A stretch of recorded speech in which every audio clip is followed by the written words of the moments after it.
Bonjour et bienvenue sur cette nouvelle chaîne, Sadaka Diwali Oracle. Je vais réaliser un tirage pour les énergies de la semaine prochaine, celle du 24 au 30 juillet 2017. Donc la percée et le chariot. 11 et 7.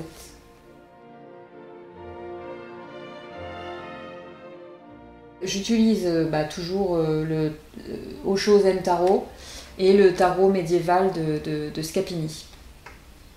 Voilà. Alors, donc pour cette semaine, l'énergie que je ressens, l'énergie principale, donc on a eu la carte de la percée. Alors, la carte de la percée, pour moi, ce que ça m'inspire, ce que ça m'évoque, c'est qu'il y a comme comme si on sortait de notre chrysalide. Ou en tout cas, il va se passer des choses qui vont nous inviter à sortir de notre cocon. Et alors, soit ça va être par un événement qui va être perçu comme négatif d'un point de vue extérieur, mais qui va vous permettre en fait de sortir quelque chose qui était un peu coincé au plus profond de vous-même. Et cette percée, de toute façon, elle est lumineuse, elle est éclatante et elle est bénéfique. Donc même si ça vient d'un événement qui peut être un peu compliqué, ça peut être, je sais pas moi, une rupture, une dispute, ça peut être un événement qui vous met dans une grande colère et du coup il y a un ras-le-bol qui arrive à son comble et du coup il y a un gros stop qui se pose. Ça peut être quelque chose de beaucoup plus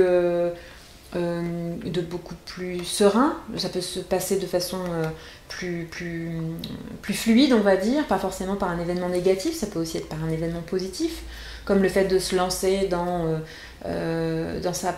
ses propres projets, dans sa propre entreprise, en tout cas de se révéler au monde. Voilà. Mais c'est un peu explosif, quoi.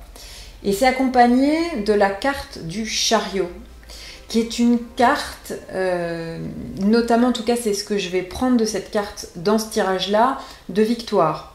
Ça peut être une victoire sur soi, ça peut être une victoire dans la matière, ça peut être, par exemple, cette percée, ça va peut-être venir je parlais avec l'énergie de la nouvelle lune sur le tirage précédent de voyage, de cette idée de partir en voyage. Ça peut peut-être être un voyage qui vous permette justement cette percée, soit par le fait de rencontrer des gens qui vont vous amener sur la bonne route, par exemple, comme si vous alliez faire les bonnes rencontres au bon moment qui vont vous amener à faire cette percée en fait. Donc soyez ouverts aux signes, soyez ouverts à ce qui se présente à vous et prenez tout ce que vous pouvez prendre parce que et ce que vous sentez surtout, parce que j'ai l'impression que c'est ce qui va vous conduire vers ce chemin, en tout cas de fameuses percées en fait. Donc c'est le numéro 11 et ça correspond dans le tarot traditionnel à la force, si je ne m'abuse. Il me semble que c'est la force, mais je crois que c'est ça. Donc il y a aussi quelque chose de cet ordre-là, mais sur cette carte-là, c'est une force explosive. Voilà, donc il y a quelque chose de fort, il y a quelque chose de puissant qui est en train de se passer et qui va vraiment émerger, en tout cas, la semaine prochaine. Voilà. Alors, ce qui est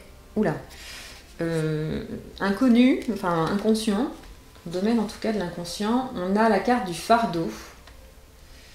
Donc c'est une carte nuageuse. Et nous avons la mort avec le tarot de Scapini. Alors le fardeau, ça me fait penser, et encore une fois, au tirage que j'ai fait pour la nouvelle lune, qui parlait des conditionnements auxquels on était encore attaché. Alors là, c'est pas les conditionnements, mais on voit sur cette carte, pour la décrire, un petit peu un personnage éreinté, qui est sous les ordres d'un tyran qui porte un chapeau avec un coq au-dessus de sa tête. Donc moi, le coq, tout de suite, ça m'évoque la fierté, par exemple. La France aussi. J'ai pas dit que la France était un pays fier, mais c'est quand même un peu notre emblème. C'est un animal assez fier, et du coup, ce qu'on remarque aussi, c'est qu'ils ont le même visage.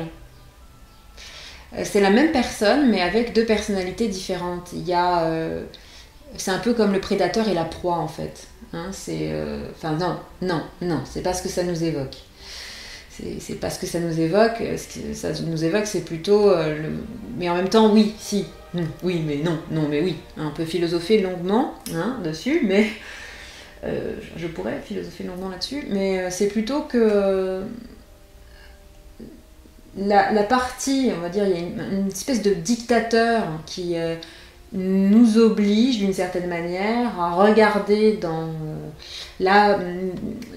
une direction pour être sans arrêt en quête de quelque chose qui va rendre notre vie plus luxueuse, plus faste, plus ceci ou plus cela. Et on est sans arrêt dans une quête du plus et toujours plus et encore plus.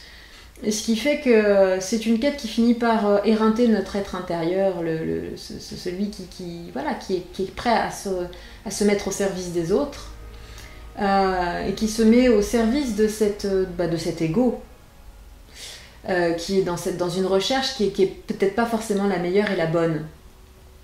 Et que du coup ça va nous conduire à cette percée de façon inévitable parce que dans l'inconscient, si on a la carte de la mort, c'est qu'il y a un changement, une transformation qui est en train de se passer même si on la sent pas venir. Même si on n'a pas l'impression qu'il se passe un changement, le changement est en train de s'opérer, est en train de se passer. Parce que quelque part à l'intérieur, on sent qu'il y a quelque chose qui est plus possible par rapport à ce fardeau en fait. Et même si ce fardeau est encore inconscient, les choses, c'est ce que j'entends, ce que je comprends. Alors, dans ce qui est conscient, on va avoir la fête avec l'amoureux. Non, les amoureux, j'avais jamais remarqué. Oui, les amoureux, pas l'amoureux, les amoureux. Alors, là, on a... Donc ce qui est conscient, c'est que c'est les vacances. Enfin, en tout cas, pour beaucoup, c'est les vacances. Donc, y a un air de fête, il y a une envie de faire la fête, tout du moins. On a envie de profiter de l'été, on a envie d'être léger. Et c'est quelque chose qui est aussi de l'ordre du choix, en fait. On sait qu'on a le choix aussi. On a le choix d'aller vers un côté un peu plus léger, un peu plus moins prise de tête, et que du coup, ce qui me vient, c'est que c'est peut-être pas si fort. Enfin, on a conscience que c'est pas si évident, en fait, que c'est pas si évident et que ça nous demande. Bon, au-delà du fait de faire un choix, ça c'est une chose, mais que ça nous demande une sorte d'effort. C'est un peu comme s'il y avait une petite épreuve à passer, ou comme si, quand je dis petite épreuve, ça peut être une grosse aussi, parce que comme on a quand même comme thème la percée, ça peut être aussi quelque chose d'un peu plus corsé qui va nous dire tu choisis quoi. Est-ce que tu choisis encore une fois, c'est marrant parce que du coup ça pour moi ça c'est vraiment en concordance avec le tirage que j'ai fait pour la nouvelle lune.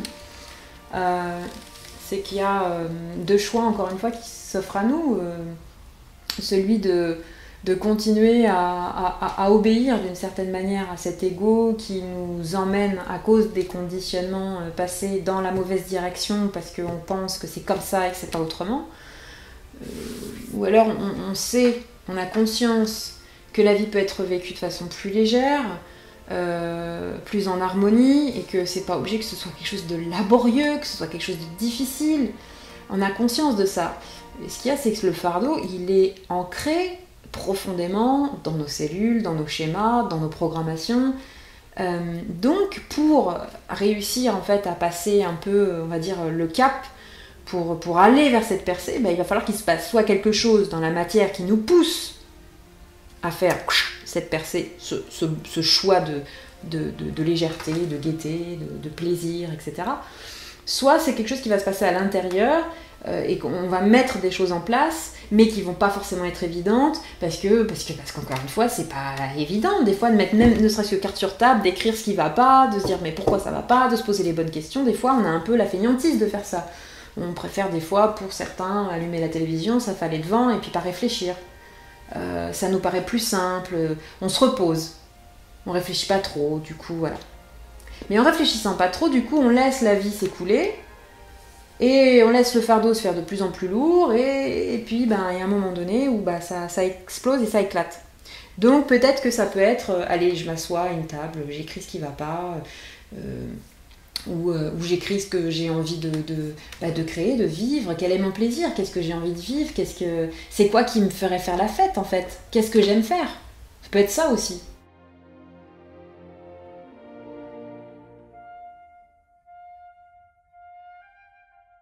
Alors, ce qui amènerait la solution, il va falloir pleurer, il va falloir beaucoup pleurer. Visiblement, il y a beaucoup de larmes.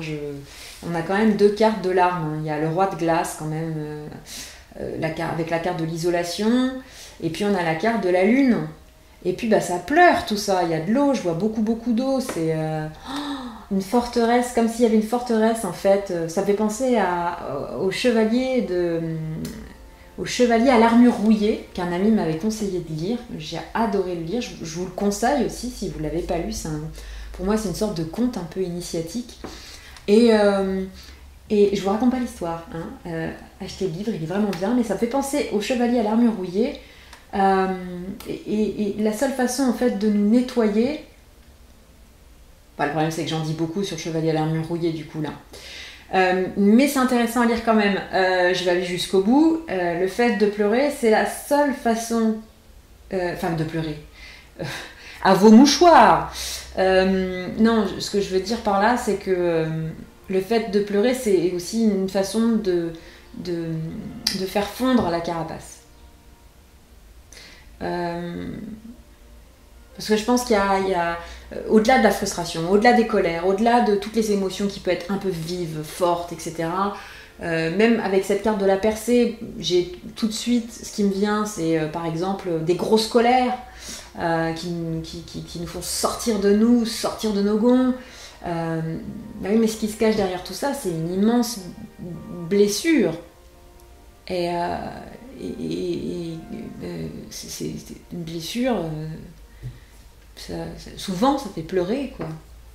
Ça peut faire rire, j'ai connu des gens qui se faisaient mal et qui rigolaient. Bon, ça ils sont très... Waouh. Moi je pense que c'est une blessure qui nécessite qu'on vide nos sacs. Et que je crois qu'il y a beaucoup plus à vider que ce qu'on croit. Voilà, on devrait se faire des séances de pleurs. Et de rire après, parce que c'est important. C'est pas le tout de faire que pleurer. Après, il faut quand même rééquilibrer un peu tout ça, quoi. Mais ouais, je dis pas que c'est une semaine où on va pleurer, mais où ce serait pas mal, en se posant les bonnes questions, parce que des fois en écrivant, c'est ce que ça peut faire, ça peut faire réapparaître la blessure, en tout cas l'émotion qui est reliée, et puis on peut pleurer en écrivant, et ça peut libérer et faire beaucoup de bien, par exemple. Alors en carte finale, donc pour un peu, c'est pas donner une solution, mais c'est là où cette percée elle va nous amener. Alors j'ai la morale avec le Osho-zen Tarot, et avec le tarot médiéval de Scapini, j'ai le monde. Alors, encore une carte de nuage, ça, la morale. La morale. D'ailleurs, on a des gros nuages. Il y a un visage un peu flétri. Euh, hmm. Bon, je vais arrêter de regarder la carte, je vais dire ce que ça m'évoque. Ce que ça m'évoque, c'est quelque chose que j'aime pas trop quand je vois ça, c'est la morale. Elle est reliée vraiment à quelque chose de pas cool, je trouve. C'est assez noir, c'est assez dense, c'est assez chargé, c'est vieux. Comme des vieux schémas, ben voilà, on en revient au conditionnement, on en revient au fardeau, on en revient à ce dont je parlais, donc il y a une certaine logique quand même dans tout ça. C'est que cette morale, c'est ce qui jusqu'à présent nous a empêchés de nous montrer tel que l'on était, d'aller à la conquête du monde ou de notre monde. Et que ce que ça va nous amener à faire, c'est à nous poser les questions de quelles sont nos vraies valeurs. Donc, qui nous sommes réellement. Et seulement à partir de ce moment-là, on va pouvoir justement faire fondre complètement l'armure. Et du coup, on va être le cœur ouvert sur notre chemin de vie. Alors, il y a des gens qui parlent de mission de vie. Moi, je suis pas... J'étais vraiment là-dedans il n'y a pas longtemps. Puis à un moment donné, je me suis dit, mais mission de vie, je trouve ça lourd encore à porter. Je préfère dire que ce personnage, s'il est dans cette nudité, pour moi, il m'inspire l'insouciance, il y a une forme de naïveté, il y a une forme de cœur complètement ouvert, et du coup, j'ai encore cette question qui me vient à l'esprit, c'est qu'est-ce que vous aimez faire, qu'est-ce qui vous rend heureux, qu'est-ce que vous faisiez quand vous étiez enfant, qu'est-ce qui vous faisait vibrer, c'est quoi? Parce que c'est ça en fait, le chemin il est là, la mission entre guillemets elle est là quoi. Enfin, si tant est qu'il y en ait une, j'ai pas de la réponse là-dessus, je sais pas s'il y a un destin, je trouve ça, le fait de dire qu'on a un destin, je trouve ça assez fatal d'une certaine manière. J'aurais tendance à dire que il y a peut-être une multitude de destins, sauf que c'est la façon dont on va voir les choses qui va nous amener à tel ou tel scénario de notre vie en fait. Et qu'on a plus de pouvoir que cette espèce de notion de destin qui pour ma part fait un peu fatal, je trouve ça un peu fataliste. C'est mon point de vue. Du coup, voilà, alors je vais tirer une carte complémentaire. Alors cette fois-ci, je vais utiliser mon tarot de Dracula. C'est l'oracle des vampires de Lucy Cavendish, que je trouve magnifique. Alors, qu'elles vont nous... Aïe, aïe, aïe, ça part dans tous les sens. J'en ai eu une. Bon, je vais pas plus loin, j'ai été attirée par une carte qui s'appelle la raison. Écoutez les conseils, pensez clairement, intellect. Alors, quand la raison fait face à la morale. Donc, je pense pas que venant des vampires, on ait justement cette notion de raison morale. Je pense pas. Écoutez les conseils, pensez que... ça veut dire écoutez les conseils que je vous donne. Non, je rigole. Écoutez les conseils que vous recevez visiblement. Alors quand on dit penser clairement, moi ce que ça m'évoque, c'est ce que je viens de vous dire. C'est-à-dire, encore une fois, il n'y a pas de secret. Si on ne se pose pas les bonnes questions, on n'aura pas les bonnes réponses. Alors, faut pas non plus se mettre la pression à dire oh mon Dieu, mais quelles sont les bonnes questions? Les bonnes questions, elles sont assez simples. C'est qu'est-ce que vous aimez faire, qu'est-ce qui vous fait vibrer. Si vous n'avez pas de réponse à cette question, c'est essayer de questionner des gens qui vous connaissent depuis que vous êtes enfant, adolescent. Redemandez-leur qu'est-ce que vous aimiez faire, quelles étaient vos passions, si vous les avez oubliées.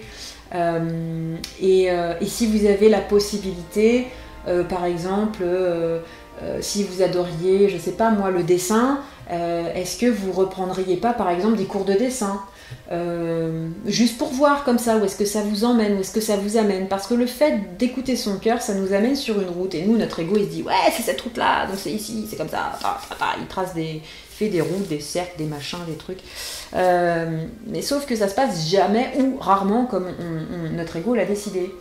C'est pour ça que dans la vidéo sur la nouvelle lune, je dis qu'à un moment donné, c'est important de suivre le flow, parce que peut-être que le cours de dessin, il va vous amener à rencontrer une personne, qui va vous amener vers une situation, et petit à petit, de fil en aiguille, encore une fois, ça prend du temps tout ça, ça va peut-être vous amener vers cette fête, cette envie de